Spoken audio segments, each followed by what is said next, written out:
Share Beirut presents ViIda Rizk Aflamnah.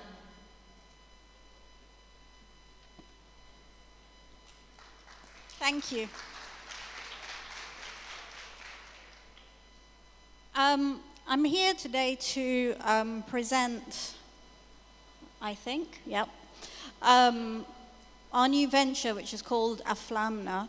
And it's the first crowdfunding initiative in the Arab world that launched a few months ago.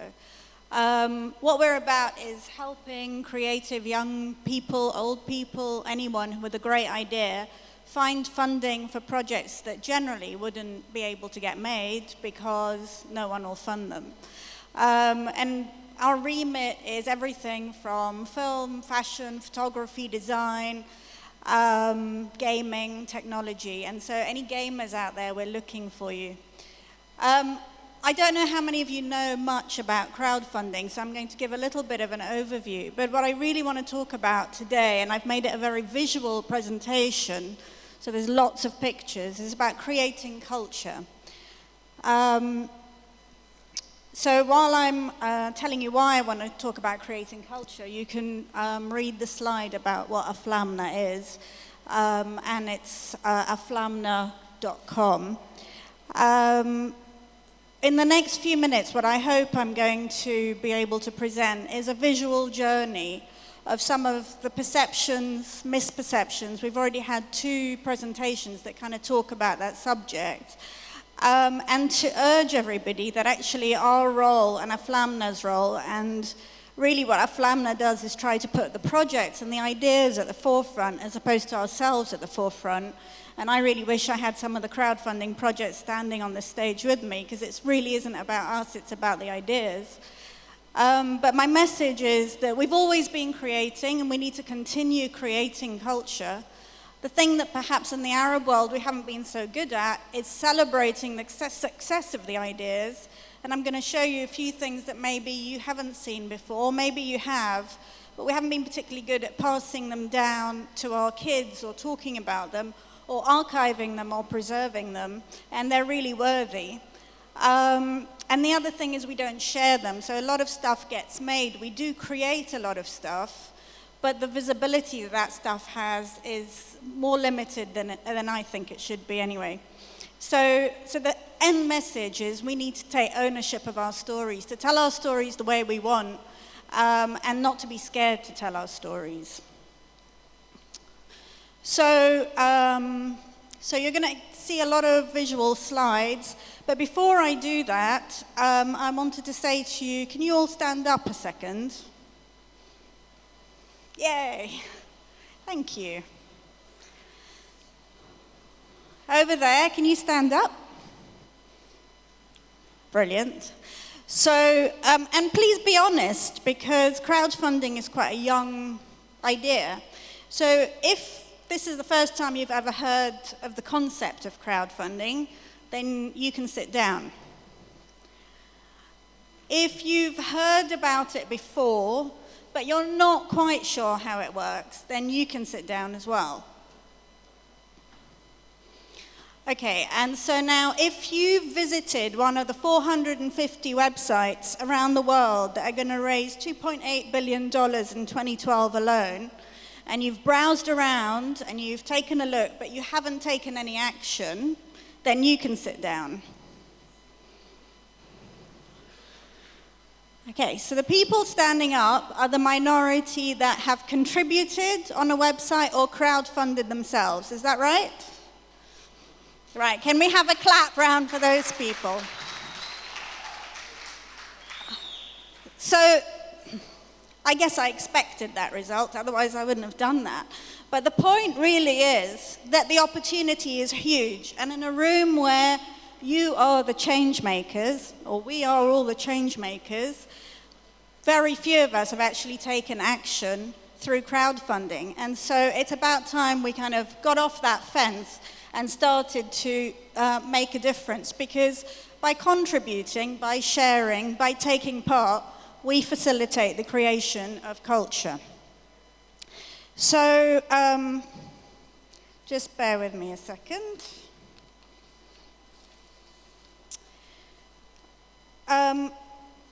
I wanted to make a little point, which is that in our society, what we've started to do is value consumerism.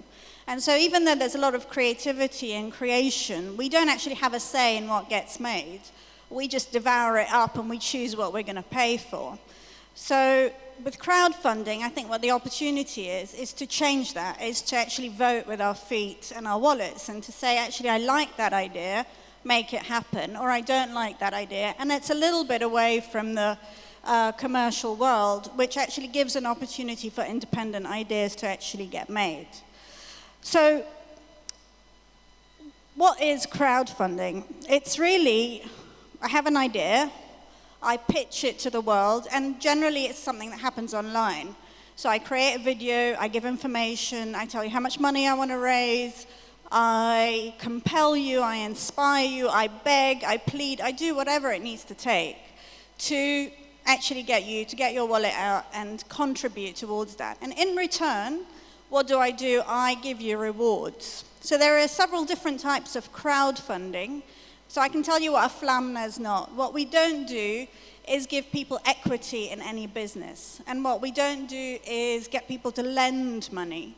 What we do is get people to pitch their idea, put price tags on the rewards that they're willing to give. So I can tell you, for example, that the highest money that was raised so far was $4,000 for the privilege of being an associate producer on a film that was crowdfunding on Aflamnah. And so people put price tags on the types of rewards they want to give, and they're creative. So they're a download of a poster, a preview of a game, a walk-on part in a movie, that kind of thing. And it all takes place online. So that's what's really great about it. The one thing that's I'm going to try and do now is celebrate, because I don't think we celebrate enough, some of the successes that some of the crowdfunding campaigns have had. So there are 2 films that crowdfunded at Aflamnah that made it to the Toronto International Film Festival this year. One of them is When I Saw You, and the other was ViIda. And When I Saw You is also going to be at the Abu Dhabi Film Festival next week, as is Abu Rami. So if I could ask you to give them a round of applause for actually creating something new. So these guys actually raised a lot of money because they knew how to crowdfund, and they were able to build a network online before they started their campaign, and then to activate that network through their social media and the power of social media to get people to contribute. So that's about as much as I'm going to say about crowdfunding. And I'm now going to take you on a completely different journey. And if you have any questions about crowdfunding later, then feel free to come and ask. I'm personally someone who's driven visually. So I have a lot of images in my head all the time. And I kind of thought about this, and I thought, gosh, they're a little bit cliched, and I'm going to try and kind of explain what I mean. So if I say, if I tried to categorize those things, I decided that in my head, the things that made up culture outside of the arts world were these 8 things. The people of a country, the leaders of a country, places, animals, pastimes, food, brands, and icons. So the good news from here on is most of it is pictures. So to demonstrate what I mean, when I say to you New York, Paris, London, what do you see in your head? And I'm fairly confident that you probably saw some of these images.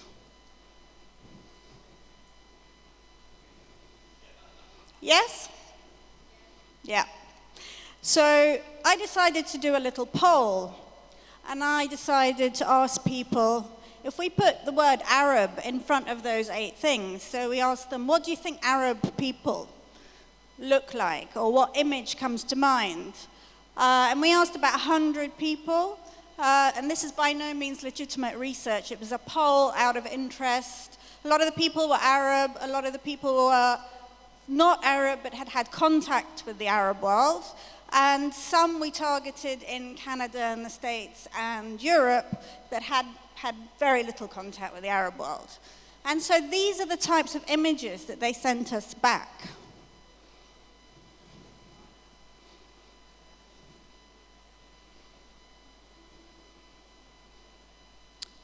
So then we asked Arab leaders, and we got quite a few pictures back, but these, by far, were the two that came back the most. And then we asked them about Arab places, and clearly a lot of them had just been to Morocco, but these were pictures that they sent back. And what's noteworthy is that two of them are religious places. This is the mosque in Dara that had recently been destroyed, and someone sent us this picture. So when you say Arab places, they do imagine destruction. We then asked them what Arab animals they imagine, and the only animal that came back, can you guess what it was? Guilty. And then we asked them about pastimes. And we had quite a lot of stuff, but, you know, it was, again, very cliched. Shisha, coffee, tea, henna, and, of course. Then we asked them about food. Can you guess? Yay! And baklava actually came back as well. And then we asked them about Arab brands, and this is quite interesting, because the reason that they know these brands is not always the right reason we want them to know the brands. And then, I don't know why that's happening. Okay. Emirates. Some had heard of the MBC. The next one is a good one. And then some were so lost, they sent us pictures of a fez.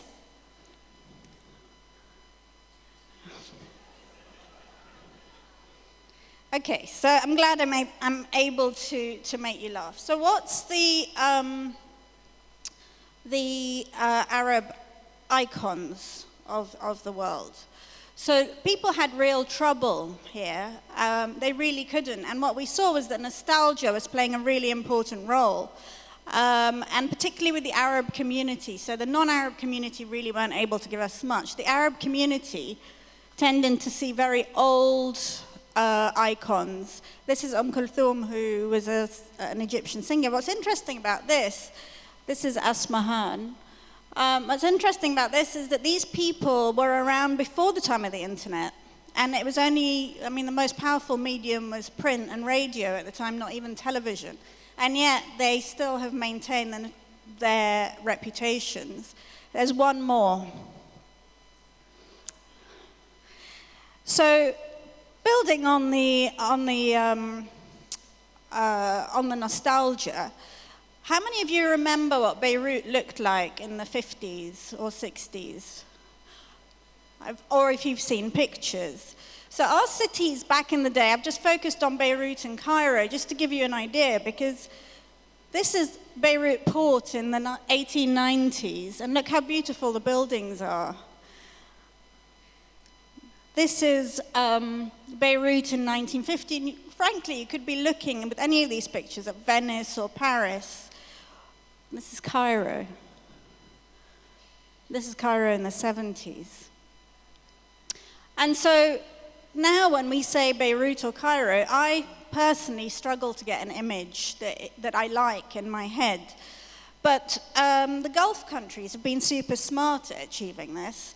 And they've created some iconic buildings. My kind of criticism, if it were, is that a lot of them are not designed by Arabs. And the future, I think, is that Arab designers should be able to design structures not just in the Arab world, but for the future. So we need more. Zaha Hadid, the Iraqi-British architect who designed the Sheikh Zayed Bridge in Abu Dhabi.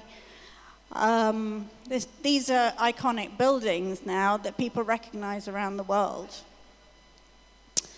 But to get us a bit closer to what Aflamnah is all about, and the creation of culture and film and games and all of that stuff, we've started with a few movies that have been, I think, gonna make a difference in the world. But imagine what this movie had as an effect on the city of Casablanca when it came out, or this movie on Arab heroism when that came out. So movies are really important in influencing perception, and we had a very vibrant movie industry a while back. And if I'm going to show you a few posters, which are very comparable to some classic movies.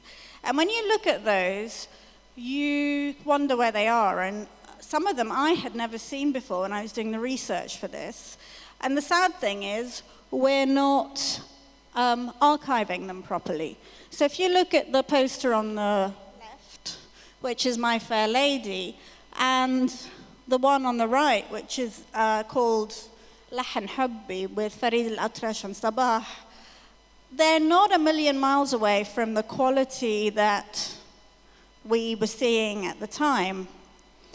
And they were quite adventurous and racy by comparison to what we're seeing today. And so, where are these things? Why haven't we archived them? Why can't we find them? There's someone who's created a website called EgyptianFilmPosters.com, and that's actually the most prevalent place to find these old posters. And it's well worth having a look, and if you can buy one and preserve it, I think it's worth doing that. Artists also create a visual diction about us and about the East. I'm not going to dwell on this point too much, but you know, they romanticize what we're about, or they find it humorous, or they create violent images. But designers have been inspired by some of our everyday things, like the hubbly bubbly. And this is something that Porsche designed, for example, recently. And so there is a way of taking ownership and bringing things up to the standards that we're talking about these days. And Arab artists also have a view of the world, but I don't know how many of you have heard of any of the artists that you're going to see, or how many Arab art collectors or international art collectors are collecting their work. But they are brilliant. Just take a look at a few of these.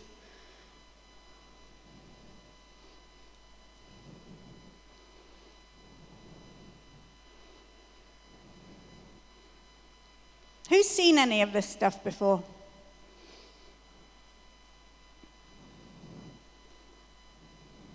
Some of this, for example, was exhibited in the Tate in London. And many of these are award-winning works that have been celebrated across the world. And I think that that's my point, is the artists are out there, but they're just not being celebrated. Their work isn't being shared. So my plea is really, let's celebrate the talent in whatever capacity. And some of them are actually being recognized at this conference.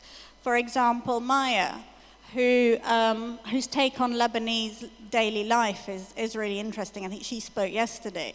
And Sabri, Nasri, who's the author of Our Man in Beirut, and Amar, who's the founder of ArabNet. So let's give them a round of applause, because they definitely need it. And some people are being celebrated elsewhere. They are being recognized and are being pulled out of this region and taken to do great work elsewhere. And some of them aren't creatives. There's 4 scientists, all of whom are working in space travel. So, for example, the guy on the left, he is an Egyptian scientist who worked with NASA to identify good landing sites on the moon. Have you ever heard of him? And the girl on the left is 16. There aren't even any decent images of these people on the net. And she has potentially come up with a revolutionary way of traveling into space. And I think there has been some coverage of her discovery and her concept, but very little. And these 2 guys both work at NASA, and the one on the left, my left, actually guided Curiosity to land on Mars. But have we ever heard of him, or have we heard of him enough? We're just not celebrating these people enough. And to come back to what Aflamnah does, some people are busy sharing their success around the world and in the limelight, and we need people like that. And I'd just like to point to two. There are so many, but I'm running out of time, just ran out of time actually. But you know, people like Nadine Labaki, who in Lebanon you'll all know, but she created two great movies, Caramel and Where Do We Go Now? And she was in Cannes and I think nominated for an Oscar. And the other is Anne-Marie Jassir, who is the director of Salt of this Sea and When I Saw You, which I put the poster up earlier. And she's really breaking grounds. She launched in Toronto last week. But really, the heroes are the people who were, during the Arab Spring Revolution, on the streets telling their stories. And I think my hope is on the fact that they came up with some great art, something that I think we should nurture, something that we should help them create in a more constructive way, something we should help them share, and something we should celebrate. I mean, look at some of this stuff. And there's humor in it. Some of the stories may be tales of woe. Some of them may be sad, and maybe when we start, we'll have hurtful stories to tell, but eventually those will turn into positive stories. So, just to leave you with a thought, Aflamnah is here to help create, share, and celebrate, and we can help create culture and change mindsets. And all you need to do is go on the site, pick a project you like, vote with your feet, take a stand, get off the fence, and let's get rid of cliche images about us like this one. Thank you.